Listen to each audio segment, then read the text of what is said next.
Yes, I'm here in Dubai, working on Green the Desert project with Roger Green, and we've just been introduced to the group here in Dubai, Naeem and Associates, and everybody is very much understanding and on board with the project and what we're doing, and we are very enthusiastic to take it forward and make it happen. Perfect.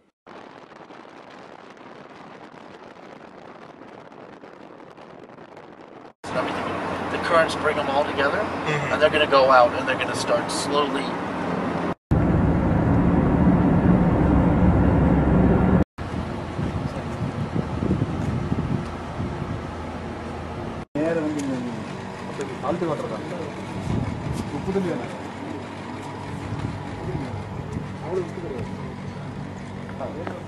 Where we are now. This is the point.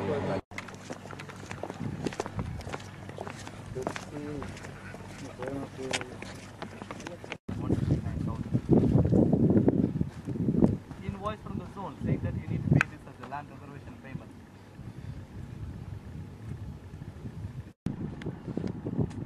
சும்மா போட்டு பார்த்தா வரதா அப்படின்ட்டு பைப்ல எல்லாம் எடுக்கலாம் எடுக்கலாம் இதெல்லாம் பிடிக்கலாம் சுத்தமா காலி பண்ணிடலாம். So this is made from the cassia tree, the thorny one, and this is basically for holding, multi-purpose for holding water source. Okay, this is also for holding nutrients and housing microbes. Housing microbes. So you have your three most important things in agriculture right in one place. And then if this gets taken and moved by a tractor or something and plops over here, it will regrow. You see? Yeah. They're ready to.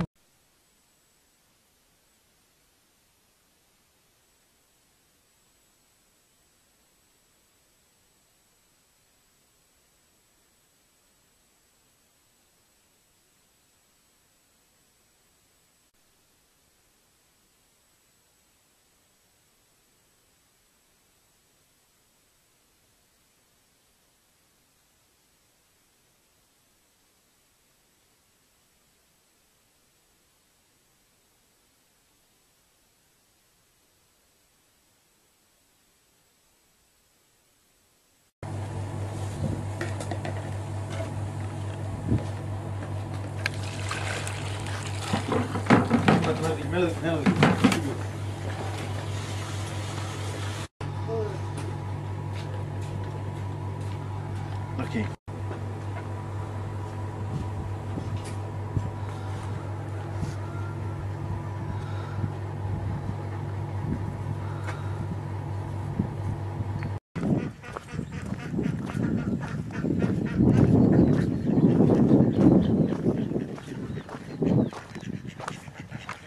And we are going to be adding the vegetable line and fruit tree line to the farm, utilizing microbes and specific micronutrients to help the desert sand be fully productive. Okay, what we have here is it's a local variety of greens, very drought tolerant, desert hardy variety of greens that is nutritious. And this is the area we will be concentrating on, this plot in here, and we are going to be turning it into a productive vegetable garden of good size. Okay, so basically we're starting from scratch here. We have a soil medium to work with that literally is basically a salt-free sand, sand that is very low salt content, perfect for many different things. Most places don't have good quality low salt sand to work with, which is a key ingredient and good for well-drained soil, and things like hydroponics also very good for. So we will be using a variety of systems for nutrifying the sand and creating a medium where the nutrients can be stabilized so they don't go below and into the ground table, below the root reaching capacity of the plants. We estimate within 3 months of planting, the first crops will be coming in. One. Okay, we got the a batch of ormus settling here. Hopefully, very good. Thank you. Hopefully,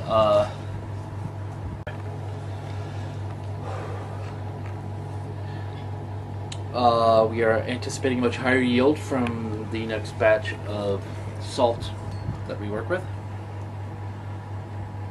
Okay. Although, as it turns out from our experimentation here, this particular type of microcluster minerals that we are making from the this is a batch of special raw salt from the Indian Ocean.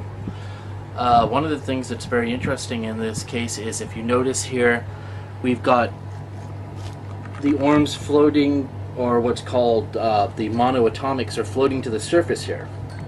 Now, and you also have some sedimentation of precipitate down in here.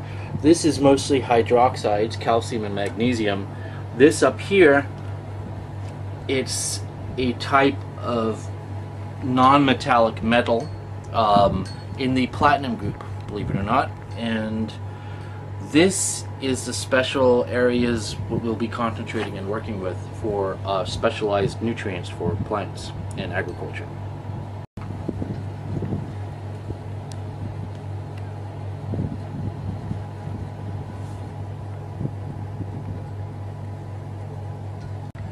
And so now let's take one more look at our ormes. As you can see now, it's all nicely cleared. So you can see, oops.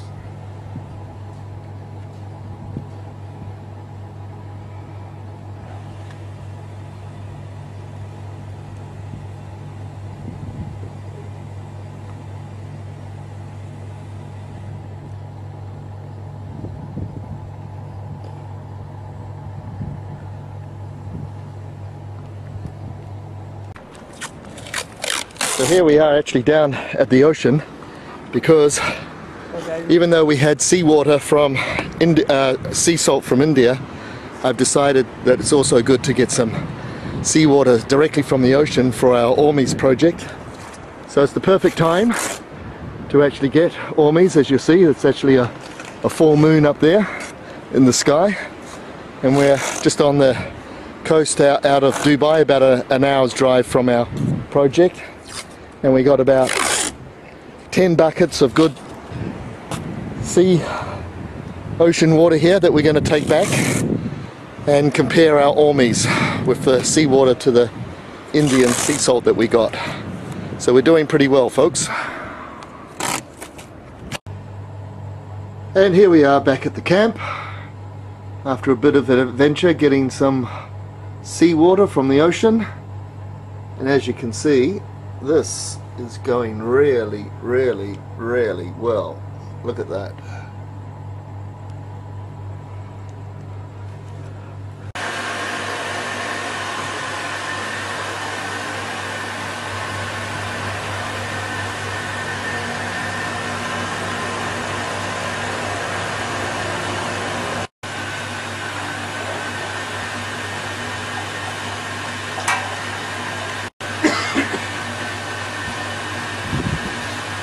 Look at that. Straight away. That's what we want.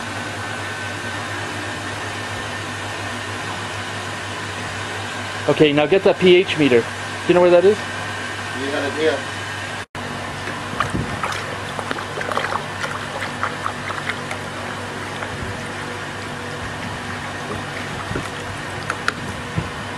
Okay, here we go.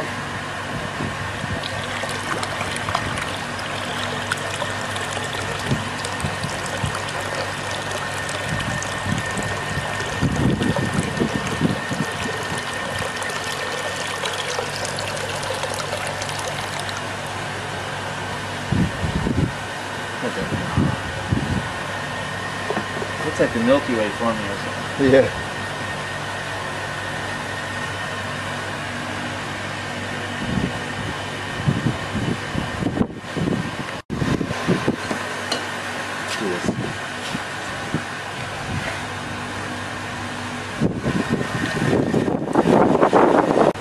Here we go. impressive yield. Local Dubai seawater, eating very high grade microcluster mineral supplement that will be applied to the crops.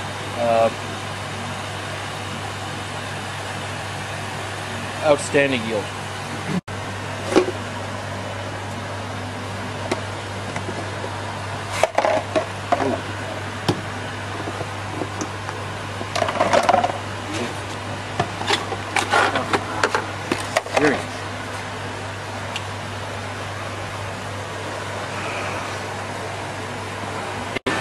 What were you saying about how much product we've produced today? $2,500 worth of product. The one in day one. Yeah.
Okay, basically what we're doing right here is we're pre-mixing together a series of nutrients, micronutrients, beneficial bacterias and mycorrhizal fungi together in a slurry with microcluster minerals, which will be super stimulating the microbes. We also combine that with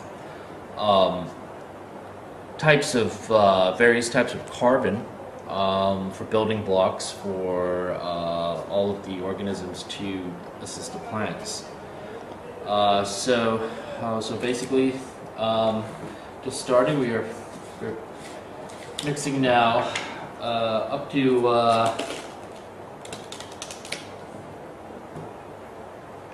30 different species of bacteria and fungi that are specifically designed for optimal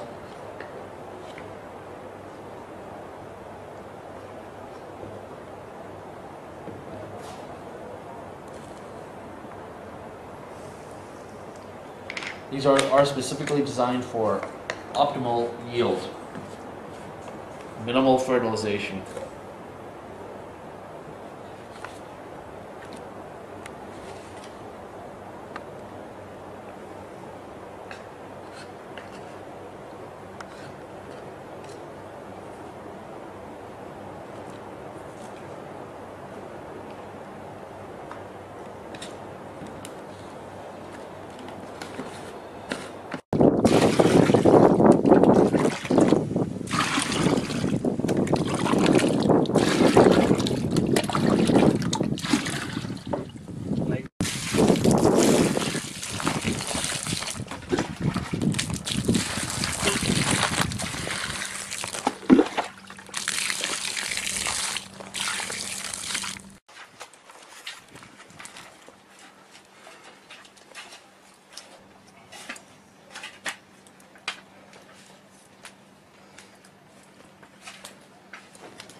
go to the ocean, we take seawater, we extract the magnesium hydroxide and calcium hydroxides from the ocean water, and also in with those there are microcluster minerals that are in the actually the semi-precious platinum metal group that act like mini superconductors.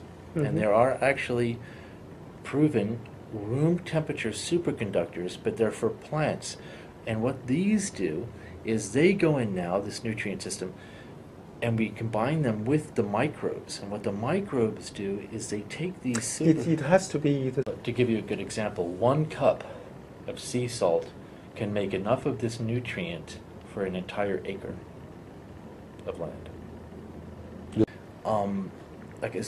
Requires very little of the salt, the extract of the salt, to for 1 acre of land. So a little pile of about that much, a pile of crystallized sea salt, is enough to supply enough of these special nutrients for 1 acre of land. So now what we've done now is instead of going to the approach of creating large amounts of composted material, humic substances to make soil rich, fertile land to farm in, we're saying, okay, what is sand, which is mostly the silica? Okay, what is it missing? What are the other key components that the plants need? And it's carbon. So we get local sources of hardwood charcoal, and the best thing for this is, the lump charcoal that the local people make for cooking with. The byproduct for making the lump charcoal is like a powder, and that's the stuff that doesn't usually sell for the people who make the charcoal. They usually just end up piling it up in mountains, because they can't, unless you can compress it. Once you have the carbon with the sand and the microorganisms, and then this seawater extract, fermenters, two. We just did phase 1, which was prepping the ground and getting the microbes ready, feeding the microbes with these minerals, sea minerals, and different things like that. The first set of microbes, the bacterias, which fixate the nitrogen, they take 24 hours to completely colonize an area. They work very quickly. And the mycorrhizal fungi, they take about a month to a month and a half before they develop themselves enough to start manufacturing the phosphorus that's needed. And phosphorus is one of the key components for producing large fruits. So that combined with the micronutrients from the seawater extract, we now have, just with sand alone, all we need now is a water source. And once we have our water source, basically with this system, as long as we have a water source, but we can do with limited resources and limited and prep it and get it ready for planting. And then what you do is you time for the rain seasons to come. When the rain season is in, you mass seed everywhere, and the rains get the plants going, and once they're established, they take care on their own. So we could break it down into very simple steps of actually just timing it by the right times of the year. We can do everything from naturally, we can farm, these people can start farming types of produce